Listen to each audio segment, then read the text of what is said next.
हां विद्यार्थी मित्र, आता आपला बघा या ठिकाणी 7वा तासिक आता आपलं चालू होणार आहे. आता त्या 7व्या तासिकेमध्ये मेकॅनिझम ऑफ ऑर्गॅनिक इव्होल्यूशन. आता ऑर्गॅनिक इव्होल्यूशनचं कार्य कसं चालणार आहे, बरोबर आहे, ही प्रक्रिया याच्यामध्ये देण्यात आलेली आहे.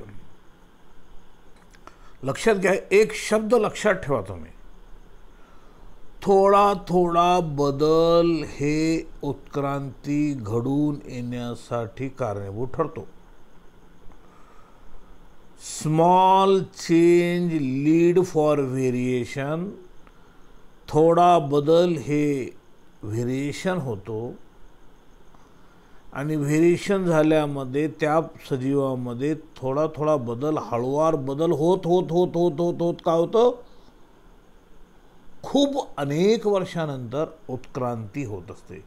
ही प्रक्रिया हळूहळू बदल सहजासहजी लवकर होत नाही, मिलियन्स ऑफ इयर्स खर्च होत असतात. हे लक्षात ठेवणं आवश्यक आहे. लक्षात आलं? म्हणून या ठिकाणी कसं माहिती का, याच्यामध्ये जेनेटिकली गुणधर्म आपल्याला माहीत असणं अत्यंत आवश्यक आहे. या ठिकाणी चला बघा, या ठिकाणी मी सांगतो, हे ठोकताळा लक्षात घ्यायचं. त्या ठिकाणी थोडा थोडा बदल lead to formation of origin of species or speciation, असा त्याचा अर्थ आहे. स्पेसिस निर्माण होण्यासाठी, बरोबर. चला आता बघा या ठिकाणी का म्हणतो ह्याच्यामध्ये, one has to give the importance to the population. का म्हणतंय, one has to give the importance to the population while considering the mechanism of evolution. काय म्हणतंय, वन हॅज गिव्ह, एक असं देते, काय महत्त्व देते त्या ठिकाणी पॉप्युलेशनमध्ये, considering the mechanism of population. बरोबर आहे. एक साधी गोष्ट त्या ठिकाणी झालेली, पॉप्युलेशनमध्ये बदल झालेले हे उत्क्रांती होण्यासाठी कारणीभूत ठरते. It is the population that evolves. Evolves म्हणजे घडून येणारा, बदल होणारा, थोडा थोडा evolves. And not it individual member.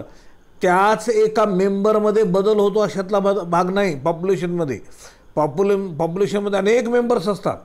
आता मानवजातीमध्ये, मानवजात एक पूर्ण पॉप्युलेशन आहे, अनेक आपल्यासारखे एक आहे त्याच्यामध्ये, असा त्याचा अर्थ आहे. त्याने काय म्हणत आहे, नॉट इट्स इंडिव्हिज्युअल मेंबर. हा बदल फक्त एकामध्येच होतो अशातला भाग नाही, सर्व ग्रुपमध्ये. काय म्हणतो पुढे बघा, individuals role is pass its genetic variation to its offsprings. आता प्रत्येक इंडिव्हिज्युअलमध्ये जो बदल होत जातो तो पूर्णपणे पास होऊन त्याच्यापासून निर्माण होणाऱ्या त्याच्या पिल्लामध्ये येतं, अपत्यामध्ये येतो, असा त्याचा अर्थ त्या ठिकाणी. लक्षात आलं? त्याच्यामध्ये बघा पुढे आणि खाली पॅराग्राफमध्ये, the following are the basic processes which bring about evolution. खालील जे काही मूलभूत अशा प्रकारची जी काही प्रक्रिया आहे त्याच्यामुळे उत्क्रांती होते. फॉर एक्झाम्पल त्याच्यामध्ये म्युटेशन आहे, जेनेटिक रिकॉम्बिनेशन आहे, जीन फ्लो आहे, बरोबर आहे, त्यालाच कंसामध्ये मायग्रेशन असं आपण म्हणतो, जीन ड्रिफ्ट आहे, नॅचरल सिलेक्शन आहे, आयसोलेशन आहे आणि स्पेशिएशन आहे. लक्षात आलं? हे सगळ्या गोष्टी आपण अगोदर सांगितलेल्या आहेत, बरोबर आहे. याच्यामध्ये काय म्हणतं या ठिकाणी, the following are the basic processes. हे मूलभूत घटक आहेत. कशासाठी? कशासाठी? उत्क्रांती होण्यासाठी. ओके. चला आणखीन याच्यामध्ये आता खाली बघा, म्युटेशन. आता हे डबल डबल आलेलं आहे, तरी या ठिकाणी थोडं सांगतो, मला वाचून दाखवतो फक्त, अगोदर तर कल्पना दिलेली आहे. Mutation, these are the permanent heritable changes in the genetic material of an organism. बरोबर आहे, इफ अन ऑर्गॅनिझम. का म्हणतं या ठिकाणी, याच्यामध्ये असं काय म्हणतं या ठिकाणी बघा, लक्षात घ्या, दीज आर द परमनंट. हे म्युटेशन म्हणजे sudden change in gene or chromosome. क्रोमोझोममध्ये किंवा त्या ठिकाणी ऑर्गॅनिझममध्ये, जीन्समध्ये किंवा क्रोमोझोममध्ये अचानक बदल होतो आणि बदल होऊन त्या ठिकाणी काय होतो, त्या ऑर्गॅनिझममध्ये बदल अचानक दिसतो आपल्याला. हे अगोदरच सांगितलेलं तुम्हाला त्या ठिकाणी मी. म्हणून चेंज इन द जेन. आणि हेरिटेबल आहे, हेरिटेबलमध्ये वारसा हक्क, एका पिढीमधून दुसऱ्या पिढीमध्ये येणारा, असा त्याचा अर्थ आहे. आणि change in the genetic material of organism. ऑर्गॅनिझमच्या जेनेटिक मटेरियलमध्ये बदल घडून येतो असा त्याचा अर्थ आहे. ओके, चला पुढे बघा या ठिकाणी. Mutation are already described earlier in this chapter. म्युटेशनच्या बाबतीत आपण या धड्यामध्ये अगोदरच चर्चा केलेली आहे. Gene mutation produce new alleles. Gene mutation काय करतात, नवीन अलील तयार करतात, which are added to gene pool. ते जीन पूलमध्ये त्या ठिकाणी काय होतं, ॲड होतं. जीन पूलचा अर्थ सुद्धा सांगितलेला आहे, बरोबर आहे. Sum total number of genes, एकत्रित जमा झालेले ते काही जीन्स असते. जेनेटिक रिकॉम्बिनेशन म्हणजे पुन्हा कंबाईन होणे, हे सुद्धा अगोदर सांगितलेलं आहे. There are variation produce due to coming together of alleles during the sexual reproduction. Recombination होतं त्या ठिकाणी काय, सेक्शुअल रिप्रोडक्शनमध्ये. मेल असेल तर मेल गॅमेट वेगळा असतो, फिमेल असेल तर फिमेल गॅमेट वेगळे असते त्या ठिकाणी. आणि त्या मेल आणि फिमेल गॅमेटमध्ये काय होतो, रिकॉम्बिनेशन होतो. कंबाईन तयार झाल्यानंतर पुन्हा त्या ठिकाणी त्याच्यामध्ये कंबाईन होणे, मेल गॅमेट आणि फिमेल गॅमेट. त्याशिवाय सजीव तयार होऊ शकत नाही sexually reproductive. Gene recombination occur due to random union of gametes. Random union of gametes, कोणतंही गॅमेट, मेल आणि मेलचे खूप स्पर्म असतात, त्याच्यापैकी एकच कोणतं तरी त्या ठिकाणी फिमेल गॅमेट्सशी फ्यूज होतो. हे आपण sexual reproduction in sexual reproduction in ह्युमनमध्ये आपण बघितलेलं आहे किंवा ॲनिमलमध्ये आपण बघितलेलं आहे, असा त्याचा अर्थ आहे. ओके, चला पुढे. Anaphasic separation of chromosome and crossing over. आता अनाफेज आठवा, आपण 11वीमध्ये शिकवलेले आहे, बरोबर आहे. प्रोफेज, मेटाफेज, अनाफेज, टिलोफेज, बरोबर आहे.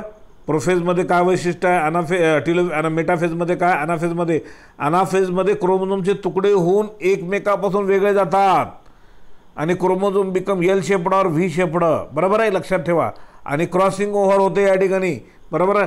क्रोमोझोमचा तुकडा याच्यावर तिथं जाणे, त्याच्यावरचा इकडं तुकडा येणे, त्याला क्रॉसिंग ओव्हर आपण म्हणतो. चला आता त्याच्यानंतर जीन फ्लो काय, it is the transfer of gene during the interbreeding of population. Interbreeding म्हणजे त्या पॉप्युलेशनमध्ये नर आणि मादी एकत्रित आल्यानंतर याचे जीन त्याच्यामध्ये जातात, त्याचे ह्याचे जातात, मेलचे फिमेल, फिमेलचे मेलमध्ये, असा जातात त्या ठिकाणी, बरोबर आहे. म्हणून काय होतो, दॅट आर जेनेटिकली डिफरंट. मग जेनेटिकली वेगवेगळे असले तरी, कारण नर आणि मादी हे वेगवेगळे असतं. उदाहरण सांगतो तुम्हाला, मी सांगतो, माणसाचं उदाहरण घ्या त्या ठिकाणी, आपल्या आईवडिलांचं उदाहरण घ्या त्या ठिकाणी. जेनेटिकली आई वेगळी आहे, वडील वेगळे आहेत, बरोबर. आई एका खानदानातून आलेले असते, वडील एका खानदानातून आलेले असतात. दिसाला वडील वेगळे असतात, आई वेगळी असते, बरोबर आहे. नाकाने, डोळ्याने, हाताने, पायाने, शरीराने, रचनाने, बरोबर आहे. हे काय या ठिकाणी अशा पद्धतीने त्यांच्यामध्ये त्या ठिकाणी जेनेटिकली कॉम्बिनेशन होतो. Interbreeding of a population that are genetically different. Genetically मातापिता वेगळे असतात असा त्याचा अर्थ आहे. As explained earlier in this chapter, आपण अगोदरच या धड्यामध्ये आपण पाहिलेलं आहे. Gene flow is due to immigration or emigration. Immigration आणि इमिग्रेशन म्हणजे काय बघा, परदेशातून देश, बघा या ठिकाणी काय, इमिग्रेशन, EMI, इमिग्रेशन म्हणजे देशातून बाहेर जाणे, बरोबर. काही प्राणी आहेत, काही पक्षी आहेत, आपल्या देशातून बाहेर जातात. काही पक्षी किंवा काही प्राणी परदेशातून आपल्या देशामध्ये येतात, बरोबर आहे. त्याला असा त्याचा अर्थ आहे. इमिग्रेशन, EMI, इमिग्रेशन म्हणजे या शब्दाचा अर्थ आहे देशातून बाहेर जाणे. आणि इमायग्रेशन म्हणजे कायमचे राहण्यासाठी परदेशातून देशात येतात. हे शब्द लक्षात घ्या, शब्दांचे अर्थ या ठिकाणी लिहून घेत चला तुम्ही. आता मी हे काही सांगायची गरज नाही, हे लिहून घ्या म्हणून त्या ठिकाणी इमिग्रेशन असे शब्द दिलेले आहेत. इमिग्रेशन हा शब्दाचा अर्थ काय, देशातून बाहेर जाणे. आणि इमायग्रेशन म्हणजे परदेशातून आपल्या देशामध्ये कायमचं वास्तव्य करण्यासाठी येणे, बरोबर. असे काही प्राणी आहेत, पक्षी वगैरे येत असतात असा त्याचा अर्थ आहे. चला पुढे. पुढे काय म्हणतो या ठिकाणी, it bring about the changes in the allele frequency. त्याच्यामुळे त्यांच्या अलीलच्या फ्रिक्वेन्सीमध्ये बदल होतो, बरोबर. कारण तिकडून आलेली स्पेसीज आहे, इथून असलेली स्पेसीज आहे, त्यांचं कॉम्बिनेशन म्हणलं तर त्या ठिकाणी आता कावळ्यामध्ये बघा बरं, आपल्याला काळाभोर कावळा एक आपल्याला बघण्यामध्ये येतोय, बरोबर आहे. आणि त्याच्यानंतर आणखीन फिकट काळा आहे ना, ह्याच अशा थोडा फरकाने मग त्या ठिकाणी बदल असतो. त्याच्यानंतर हा genetic drift, any alteration in allele frequency in the natural population by a chance is called a genetic drift. आता हे सुद्धा आपण जेनेटिक ड्रिफ्टची संकल्पनेच्या अगोदर दिलेलं आहे. Concept of genetic drift was first given Sewall Wright, बरोबर आहे, hence called as Sewall Wright effect असं म्हणतात त्याला, बरोबर, कारण त्यांना दाखवून दिलं आहे म्हणून ज्यांनी दाखवून दिले त्यांच्या नावानं ओळखलं जातं. For example, elimination of particular allele from a population. बघा, एलिमिनेशन विशिष्ट अशा प्रकारचं गुण त्या पॉप्युलेशनमधून निघून जाणे, बरोबर आहे. कशामुळं? Due to event like accidentally death prior to mating of an organism. त्या ऑर्गॅनिझममध्ये त्या नर आणि मादीची मिलाप होण्याच्या अगोदरच त्या ठिकाणी जर त्या सजीवाचा, त्या प्राण्याचा मृत्यू जर झाला तर तो गुणधर्म एलिमिनेट होतो. एलिमेंट म्हणजे नाहीसाच होऊन जातो त्या ठिकाणी, असा त्याचा अर्थ त्या ठिकाणी. ओके, चला पुढे बघा. या ठिकाणी genetic drift are the random or the directionless. Genetic drift हे काय रँडम आहे. रँडम म्हणजे इतस्था, असं काही फिक्स राहत नाही, कोणता याला कोणता कोणाबरोबर मॅच झाला असा त्याचा अर्थ आहे. डायरेक्शनलेस, त्याची दिशासुद्धा नसते. The effect of genetic drift is more significant in small population than in large population. बघा, लार्ज पॉप्युलेशनपेक्षा स्मॉल पॉप्युलेशनमध्ये त्याचं महत्त्व जास्त दिसून येतो. Due to genetic drift some alleles of a population are lost or reduced by chance and some other may be increased. त्याच्यापैकी काही इन्क्रीज होतात. Sometime a few individual become isolated from a large population. They produce new population in new geographical area. New geographical area म्हणजे काय? नवीन असलेला भूभाग, तिथे नवीन population तयार होणे, जी की पूर्वी तिथं अस्तित्वात नव्हतीच ती जात. आता काही काही व्हरायटी आता बघा आपल्याकडे त्या ठिकाणी नवीन तयार केले जातात.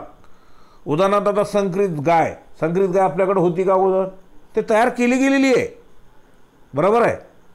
त्यांच्यामध्ये हॅबिटेशन घडून आणून तसं तयार गेलेलं आहे. असे प्राण्यांच्या जाती आहेत, वनस्पतींच्या जाती आहेत, फळांच्या जाती आहेत, अशा प्रकारचे तयार केले जातात, बरोबर आहे. कलम लावून समजा आपण आंबा तयार केलेला, नवीन जात तयार करतो आपण, बरोबर. ते गुणधर्म अगोदर आपल्या त्या एरियामध्ये नव्हते, ते तसे आपण विकसित केलेले, असा त्याचा अर्थ या ठिकाणी आपल्याला लक्षात येतो. The allele frequency of new population become different. बघा, ते अलीलमुळे ती फ्रिक्वेन्सी असलेली न्यू पॉप्युलेशनमध्ये वेगळी असते, बरोबर आहे. उदाहरण तुम्हाला मी आत्ता सांगितलेलं आहे, संकरित गाईचं जात आहे, बरोबर आहे. त्यांच्यामध्ये असणारे जे काही गुणधर्म आहेत आपल्या अगोदर असलेल्या गाईपेक्षा वेगळे आहेत. द ओरिजिनल ड्रिफ्टेड पॉप्युलेशन, अगोदरच त्या ठिकाणी असलेलं पॉप्युलेशन कंसामध्ये, दॅट इज कोलोनायझिंग अँसेस्टर, आणि नंतर आणखीन ऑरमध्ये त्या ठिकाणी pioneer, become founder and the effect is called as founder effect. Founder म्हणजे काय? मूळचा असणारा, त्याचा असणारा प्रभाव, असा त्याचा अर्थ आहे. ओके, त्याच्यानंतर आता बघा पुढे या ठिकाणी काय दिलेलं आहे ते या ठिकाणी आपण बघूया. A bottleneck effect is seen when much of a population is killed due to a natural disaster. नैसर्गिक काही समस्या निर्माण झाली, उदाहरणार्थ अर्थक्वेक झालं त्या ठिकाणी असं गृहीत धरा, किंवा त्या ठिकाणी त्याच्यानंतर म्हणजे त्या अर्थक्वेक म्हणजे भूकंप झाला आणि दुष्काळ पडला, बरोबर आहे. आणि त्याच्यानंतर आणखीन समजा त्या ठिकाणी आपण काय म्हणू, नद्यांना किंवा महापूर आला, त्याच्यामध्ये वाहून गेलं, अशा नैसर्गिक डिझास्टर ज्याला आपण म्हणतो, बरोबर, नैसर्गिक संकट. and many a few remaining individual are left to begin a new population. अशा प्रकारच्या मानव जातीवर म्हणा, प्राण्यांच्या सजीवांच्या जातीवर अशा समस्या येतात. त्या पुरामुळे, दुष्काळामुळे, अर्थक्वेकमध्ये किंवा आणखीन वॉल्कॅनिक म्हणजे ज्वालामुखी त्या ठिकाणी जमिनीमधून आल्यानं त्या ठिकाणी तिथे जाती प्राण्यांच्या नामनेश होतात, मात्र किंचित काही जिवंत राहतात. त्याच्यापासूनच आणखीन पॉप्युलेशन नवीन न्यू पॉप्युलेशन व्हायला सुरुवात होते असा त्याचा अर्थ.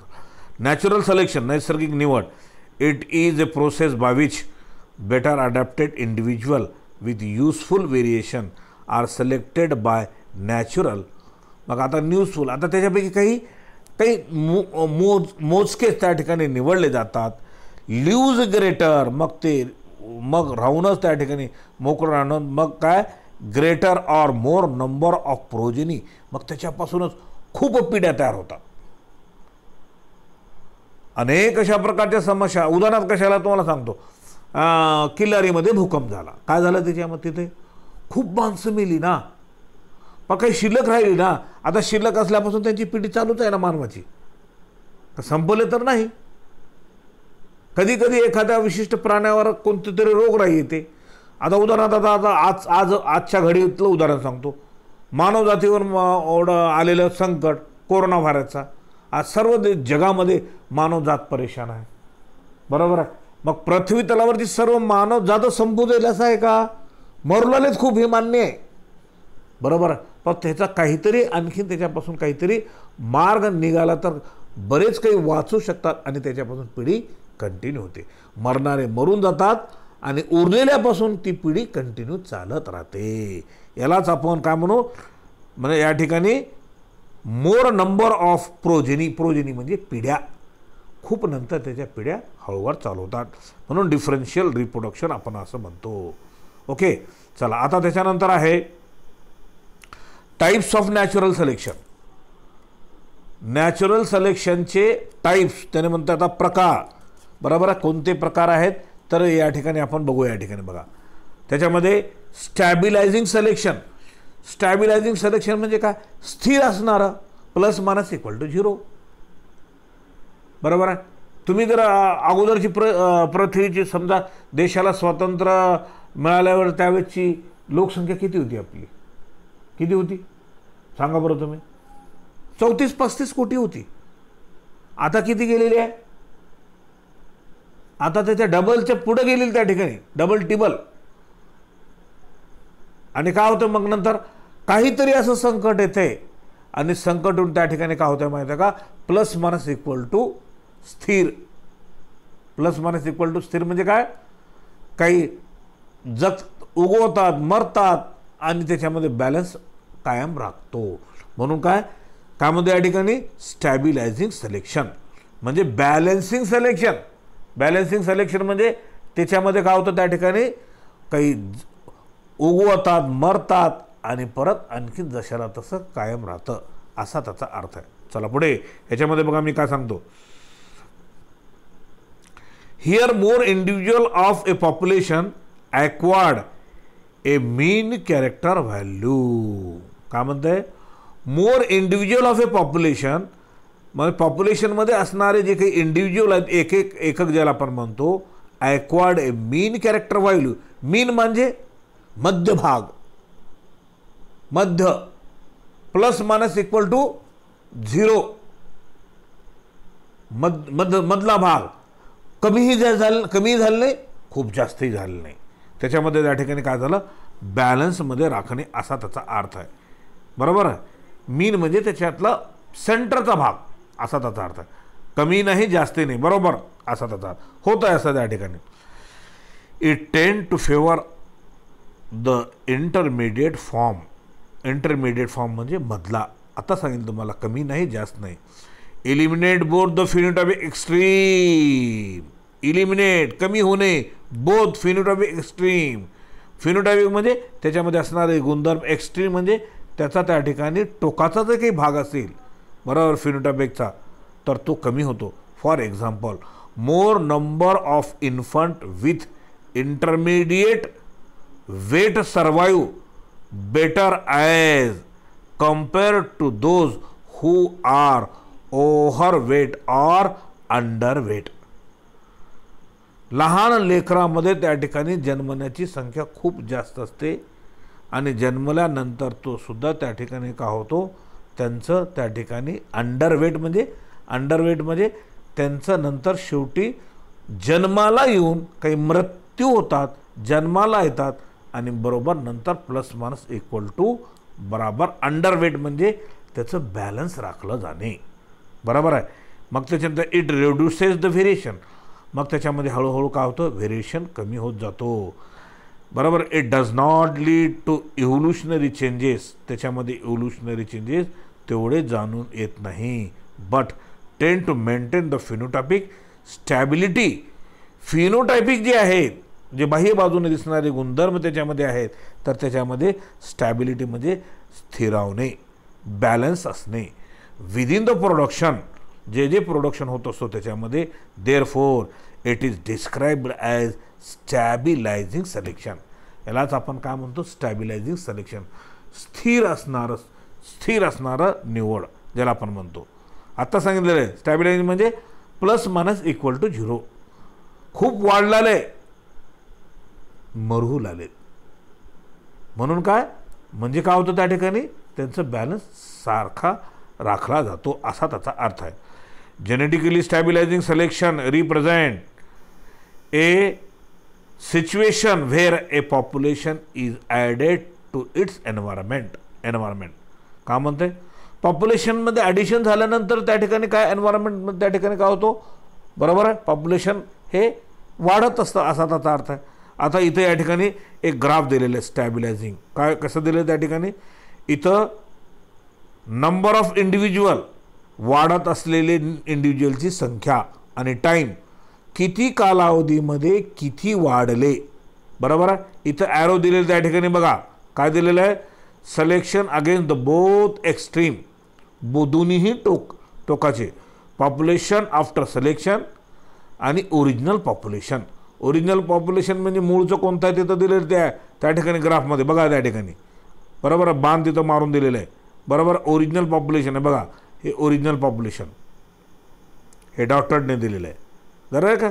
मग त्याच्यानंतर काय झालं ते, हे नंतर काय झालं, पॉप्युलेशन आफ्टर द सिलेक्शन, नंतर हे पॉप्युलेशन हे वाढलेलं आहे वाढणारच की.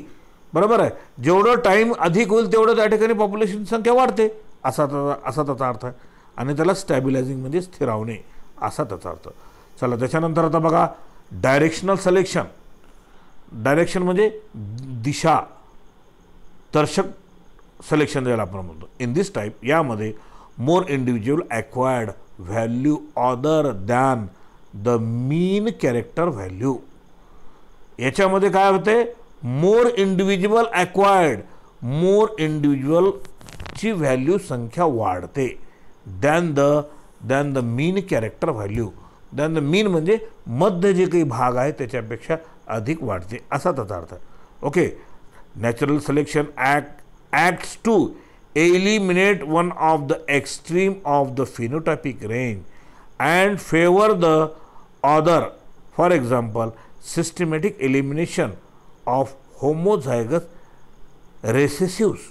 होमो म्हणजे सारखे असणारे, बरोबर, होमोझायगस रेसेसिव्ह एलिमिनेट होतात, निघून जातात किंवा त्यातून काढले जातात असा त्याचा अर्थ आहे. Number 3, directional selection operate for many generation, it result in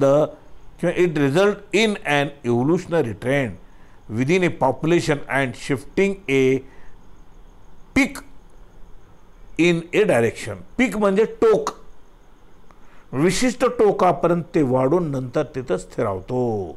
for example industrial melanism. Industrial melanism आपण अगोदर बघितलेलं आहे.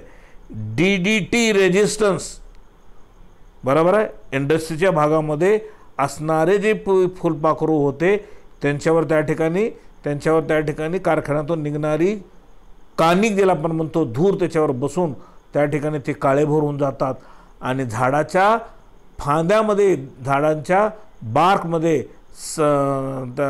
आपण काय म्हणतो झाडाची साल, झाडाच्या सालेमध्ये बसल्यानंतर पक्ष्यांना ते दिसत नाही का कारण झाडाची सालपट हे काळे असते आणि ते फुलपाखरूसुद्धा काळे असतात आणि म्हणून ते पक्ष्यांना दिसत नाही, म्हणून त्यांची मृत्यू होत नाही. DDT रेजिस्टन्स, DDTचा फवार करूनसुद्धा मॉस्किटो मरत नाही, कारण त्याच्यामध्ये डिसीज रेजिस्टन्स कॅपॅसिटी किंवा DDTला सहन करण्याची कॅपॅसिटी तयार होते. असं करून असा त्याचा अर्थ त्या ठिकाणी. चला त्याच्यानंतर आता बघा या ठिकाणी काय म्हणतो पुढे. आता डायरेक्शनल सिलेक्शन असं दिलेलं आहे, नंबर ऑफ इंडिव्हिज्युअल असं दिलेलं आहे. डायरेक्शनल आता बघा दिशा काय इथं दिलेलं आहे. ओरिजिनल पॉप्युलेशन कोणतं आहे, डॉटेडनं दाखवलेलं आहे. पॉप्युलेशन आफ्टर सिलेक्शन झाल्यानंतर पॉप्युलेशन कसं झालेलं आहे त्या ठिकाणी ते सुद्धा डायरेक्शन त्या ठिकाणी दिलेलं आहे. Selection against on extremes, extreme म्हणजे विशिष्ट टोकापर्यंत त्या ठिकाणी त्याची गाठलेली आहे. त्याच्यानंतर आता बघा डिस्ट्रप्टिव्ह नॅचरल सिलेक्शन. डिस्ट्रप्टिव्ह म्हणजे फूट पाडणारा नॅचरल सिलेक्शन इथं आकृतीमध्ये दिलेलं आहे. या ठिकाणी ह्याच्या बघा कसं त्या ठिकाणी बरोबर ओरिजिनल कोणतं होतं त्या ठिकाणी इथं. आता मी हे इथं आकृती दाखवतो. नंबर ऑफ इंडिव्हिज्युअल इथं टाईम दिलेला आहे. अगोदरचं पॉप्युलेशन कोणतं आहे या ठिकाणी बघा, ओरिजिनल पॉप्युलेशन डॉटेडने, नंतर त्याच्यामध्ये फूट पडली पॉप्युलेशन आफ्टर सिलेक्शन, 2 टोकं तयार झाले त्या ठिकाणी बघा.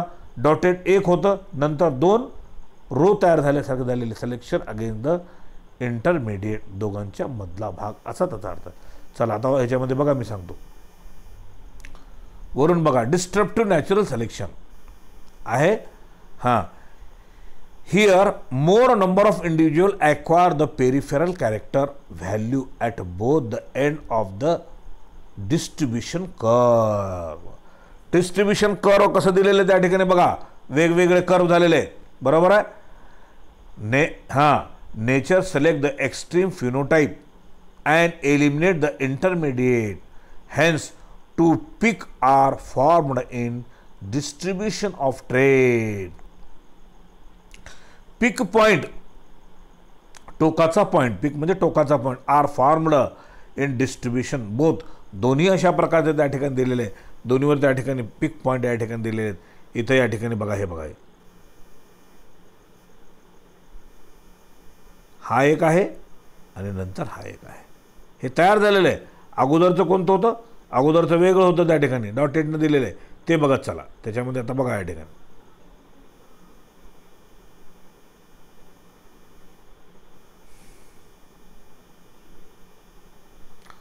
Number 3 point, this kind of selection is rare. अशा प्रकारचं सिलेक्शन कमी प्रमाणामध्ये दिसतं असा त्याचा अर्थ आहे. 4 point, it ensure the effect on the entire gene pool of a population. Gene पूलवर, पूर्ण पॉप्युलेशनच्या जीन पूलवर परिणाम करून दाखवतो असा त्याचा अर्थ आहे. Considering all matting type or system, सर्व प्रकारचे मॅटिंग म्हणजे नर आणि मादी एकत्रितेने कशासाठी, पुढची पिढी तयार करण्यासाठी त्याला मॅटिंग असतो. 5 example, it was observed in the different big size of African seed cracker finches. आता इथं या ठिकाणी दिलेलं आहे काय, या ठिकाणी ऑब्झर्व दॅट द बिग म्हणजे चोच, त्या चोचींची पक्ष्यांची साईज वेगवेगळी. कशी साईज पक्ष्यांची, जे पक्षी आता बी लहान असतात मोठे असतात, जसं आता लहान असेल तर लहान बी खाण्यासाठी ती चोच विकसित झालेली असते आणि मोठं बी खाण्यासाठी मोठं चोच विकसित झाली असते त्या प्राण्याच्या मूळ प्राण्यामध्ये. चला, the bird have different size of beak. आता बघा पक्ष्यामध्ये चोचींची साईज वेगवेगळी असते. And they feed on seeds, आणि ते बिया खातात. The available seeds were of 2 kinds, small and large size seeds. बघा त्यावेळेस मिळणाऱ्या बिया 2 प्रकारच्या होत्या, छोट्या बिया आणि मोठ्या बिया.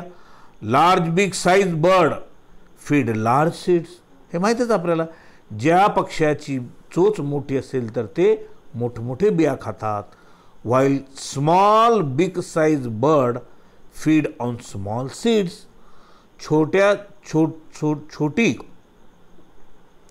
चोच असणाऱ्या पक्षी छोट्या बिया खातात असा त्याचा अर्थ. And their number was increased, आणि छोट्यांची संख्या अधिक असते. चिमणी छोटी आहे, त्यांची संख्या खूप जास्त असते. कशापेक्षा? घारीपेक्षा. बरोबर आहे, घारांची संख्या कमी असते. जेवढे छोटे असतील तर ती संख्यात्मक जास्त असत होतात. The intermediate big sized birds are unable to feed on either type of seed, so their population was decreased gradually. जे मधले बिया आहेत त्या ठिकाणी खाण्यासाठी त्यांची तेवढी चोच विकसित झालेली नसते, म्हणून त्या ठिकाणी काय झालेलं आहे, त्यांची संख्या हळूवार कमी झालेली असते. And then eliminated by natural selection. आणि त्याची उपयोगच नाही, त्याची गरजच नाही, तर निसर्ग काय करतो, त्याला एलिमिनेट करून टाकतो. एलिमिनेट म्हणजे डिस्ट्रक्टिव्ह सिलेक्शन, म्हणजे त्यांचं त्याला निर्माणच करत नाही असा त्याचा अर्थ आहे. असं चला, त्याच्यानंतर आता बघा इथं आलेलं आहे आयसोलेशन. आता आयसोलेशन, स्पेशिएशन हे अगोदर मी शिकवलेलं आहे, तरी या ठिकाणी वाचतो. आयसोलेशन म्हणजे वेगळे, तरी इथं दिलेलं आहे. It is the separation of a single interbreeding population into subunit. एकाच जातीमध्ये छोटे छोटे घटक तयार होणे. उदाहरणार्थ मानव जात संपूर्ण एक आहे, मात्र मानवामध्ये त्या ठिकाणी वेगवेगळ्या प्रकारचे फरक आहेत. मी नेहमीच उदाहरण देत असतो. जगामध्ये मानवजात एक असले तरी अमेरिकन लोक वेगळे आहेत, आपण निग्रो लोक वेगळे आहेत, भारतीय लोक आहेत, नेपाळी वेगळे आहेत. आपण तिथं ठेवल्याबरोबर ओळखू शकतो. असे का झाले? कारण तिथं भूभाग वेगळा होता, त्या भूभागानुसार त्यांची रचना झाली. तिकडची माणसं इकडे येऊ शकले नाही. काय येऊ शकले नाही? मध्ये काहीतरी पर्वत आलं, समुद्र आलं, महासागर आलं, आणखी नद्या आल्या काहीतरी, त्याच्यामुळे त्या ठिकाणी खूप तेवढं काही इकडचे तिकडचे त्या वातावरणानुसार विकसित झाली. इकडचे लोक या वातावरणानुसार विकसित होतात, म्हणून हे आयसोलेशन झालं, वेगळे असा त्याचा अर्थ त्या ठिकाणी. Isolation restrict the gene flow between the discrete कंसामध्ये non continuous population due to different barrier like geographical barriers. बरोबर, जिओग्राफिकल बॅरियर भूभागाचं अडथळे आले. समुद्र, महासागर, पर्वता, नद्या, दुष्काळ किंवा असा त्याचा अर्थ त्या ठिकाणी. कंसामध्ये this part is already explained in detail early in this chapter. या धड्यामध्ये आपण याला अगोदरच बघितलेलं आहे. आता त्याच्यानंतर स्पेशिएशन आहे. स्पेशिएशन म्हणजे काय? The sub unit of a single interbreeding population due to the geographically barriers like river, mountain, desert, sea etcetera इत्यादीमुळे अडथळा येतो. Become isolated in such a way that their interbreeding is prevented. त्याच्यामध्ये अशा प्रकारचे अडथळे आल्यामुळेच, आत्ताच मी सांगितलेले अडथळे कोणते आहेत त्या ठिकाणी, नद्या आलेल्या आहेत, पर्वत आलेले आहेत, वाळवंट आलेले आहे, समुद्र आलेलं आहे, महासागर आलेलं आहे. त्याच्यामुळे इकडची स्पेसिस इकडे, तिकडची स्पेसिस तिकडंच विकसित होत गेली असा त्याचा अर्थ आहे. This will finally lead to origin of new species. यालाच आपण ओरिजिन ऑफ न्यू स्पेसिस असं आपण म्हणतो. दॅट इज, त्यालाच आपण न्यू स्पेसिस किंवा स्पेशिएशन हे दोन्ही अर्थ एकच आहेत. Discussed in detail ahead in this chapter. आपण याच्या अगोदरसुद्धा आपण डिटेलमध्ये पाहिलेलं आहे असा त्याचा अर्थ. आता बघा या ठिकाणी हार्डी वेनबर्ग प्रिन्सिपल. हार्डी वेनबर्गचं काही तत्त्व त्या ठिकाणी त्याने दिलेले आहेत. ह्या तत्त्वाच्या संदर्भामध्ये त्यानं काय सांगितलेलं आहे हे आपण या ठिकाणी थोडंसं बघू. बरोबर, Hardy Weinberg principle. It is also known as Hardy Weinberg equilibrium law असं नियम म्हणतात. काय म्हणतात? दिस लॉ स्टेट्स, हा नियम असा दाखवतो, at equilibrium point both the genes, त्यालाच आपण alleles frequency and genotypic frequency remain constant, नेहमी स्थिर असते. फ्रॉम जनरेशन टू जनरेशन, एका पिढीमधून दुसऱ्या पिढीमध्ये त्यांचं त्या ठिकाणी जनरेशन त्या ठिकाणी काय स्थिरावतो. It occur only in the diploid sexually reproducing large free interbreeding population in which mating is random and no selection or other factor are present for changing the allele frequency. त्यांच्यामध्ये असणारी frequency म्हणजे वारंवारिता. For example हे अगोदर आपण बघितलेलं आहे. For example a single locus has 2 alleles. Single locus म्हणजे काय? क्रोमोझोमवरची जागा, पॉईंट. लोकस म्हणजे पॉईंट, तिथे एकच जीन्स असतो आपण असं म्हणलेलं आहे. परंतु या ठिकाणी काय? A single locus has 2 alleles. तिथे 2 अलील्स असतात, कॅपिटल ए स्मॉल ए. हे लक्षात ठेवायचं. The frequency of these alleles are, त्याची फ्रिक्वेन्सी पी आणि क्यू न दाखवली गेलेली आहे. The allele frequency for any locus is always 1. दोघांचा मिळून एकच असतो. P plus q equal to 1. The genotypic frequency of both the alleles are represented by p plus q whole square equal to 1. दोघांची गोळा बेरीज म्हणजे 1. The binomial expansion of this is. आता हे सूत्र आपल्याला माहीत आहे. ए अधिक बी स्क्वेअर, ए स्क्वेअर प्लस 2ab प्लस बी स्क्वेअर. तसंच आहे. पीचा वर्ग अधिक पहिल्या पदाचा वर्ग अधिक 2 गुणिले पहिले पद आणि दुसरे पद आणि प्लस दुसऱ्या पदाचा वर्ग आहे का बघा. P square equal to 2pq plus q square equal to 1. That is capital A म्हणजेच पी स्क्वेअर, स्मॉल ए म्हणजे q square. And for the 2a small a, 2 capital A small a म्हणजे 2pq. Hence म्हणून p square plus 2pq plus q square equal to 1. This is a binomial expansion of p plus q square. जसं आपण मॅथमॅटिकमध्ये हा formula आपण बघितलेला आहे. ए अधिक बी square बरोबर, तसा त्या ठिकाणी. मग त्याच्यानंतर ह्याच्यामध्ये this can be explain by the pinnate square as follows. आता चकटबोनमध्ये टाकल्यानंतर असं त्या ठिकाणी होतो. आपण डायरेक्टच ते फॉर्म्युला आपल्याला माहीत असल्यामुळे आपण सांगितलेलं आहे. ए अधिक बी होल स्क्वेअर बरोबर आहे. बरोबर, ए अधिक बी पूर्ण कंसाचा वर्ग म्हणजे पहिल्या पदाचा वर्ग 2 गुणिले पहिले पद आणि दुसरे पद अधिक दुसऱ्या पदाचा वर्ग. हे आपल्याला माहीत आहे. चकटबंदूमध्ये टाकलं तर तसंच होतं त्या ठिकाणी. आता hybrid capital A small A, capital एला पी आपण दर्शवलेलं आहे, स्मॉल एला क्यू दर्शवलेलं आहे. इकडे हायब्रिड या ठिकाणी कॅपिटल ए स्मॉल ए बरोबर, कॅपिटल एला पी दर्शवलेलं आहे, स्मॉल एला क्यू. दोघांची आपल्याला एकत्रित करायचं या ठिकाणी. कुठं या ठिकाणी बघा, कॅपिटल एस कंसामध्ये पी कसं होतं आणि इकडे या ठिकाणी कॅपिटल पी म्हणलं तर या ठिकाणी इथं आलं या ठिकाणी. हे बघा आता इथं दाखवतो मी तुम्हाला. हे आपण तर अगोदरच पाहिले आपण. हे बघा, हे आणि हे कुठं इथे एकत्र येतात. परत त्याच्यानंतर हे आणि हे इथे एकत्र येतात बरोबर आहे. त्याच्यानंतर आता हे आणि हे इथे एकत्र येतात आणि हे आणि हे इथे एकत्र येतात बरोबर. हे आपल्याला माहीतच आहे. हे तर आपल्याला नियम आहे. Like the allele frequency, genotypic frequency together are also equal to 1. म्हणून ह्यांची फ्रिक्वेन्सीसुद्धा एकच येते असा त्याचा अर्थ त्या ठिकाणी. ओके.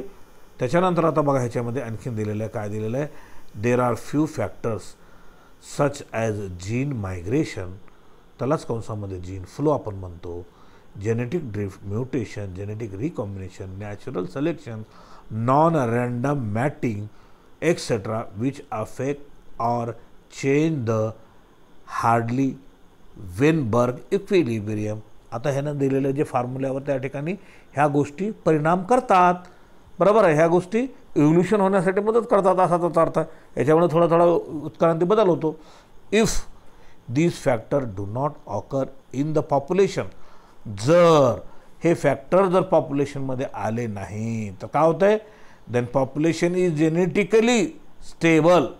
मग जेनेटिकली काय, आनुषिकदृष्ट्या ते पॉप्युलेशन कसं स्थिरावतात. और नॉन इव्होल्विंग पॉप्युलेशन, मग ते पॉप्युलेशनमध्ये उत्क्रांतीच होत नाही, जशाला तसे राहतात. मग तसं होतंय का? तसं होत नाही, कारण हे नेहमी नेहमी निसर्ग हा काय आहे, बदल हा निसर्गाचा नियमच आहे, असा त्याचा अर्थ आहे. ओके. त्याच्यानंतर आता बघा पुढे या ठिकाणी सांगितलेलं आहे, कॅन यू टेल, सांगू शकाल का तर म्हणता तुम्ही, in which conditions the gene frequency of a population will remain constant. कोणत्या परिस्थितीमध्ये जीनची फ्रिक्वेन्सी जी कॉन्स्टंट राहू शकते, कधी राहू शकते त्या ठिकाणी कॉन्स्टंट, जर त्याच्यामध्ये नॅचरल सिलेक्शन झालं नाही, म्युटेशन झालं नाही, जेनेटिक रिकॉम्बिनेशन झालं नाही, किंवा आणखीन कोणत्याही त्याच्यामध्ये काही झालं नाही, जीन फ्लो वगैरे काही झालं नाही, इमिग्रेशन मायग्रेशन झाल्यानंतर ते ऑटोमॅटिक कॉन्स्टंट राहू शकतं. पण तसं होत नाही, कारण बदल हा निसर्गाचा नियम आहे, सजीव श्रेष्ठमध्ये बदल होत असतो, असा त्याचा अर्थ आहे. ठीक आहे, आपण इथे स्टॉप करूया. अडॅप्टिव्ह रेडिएशन हा पुढचा भाग आपण नंतरच्या तासिकेत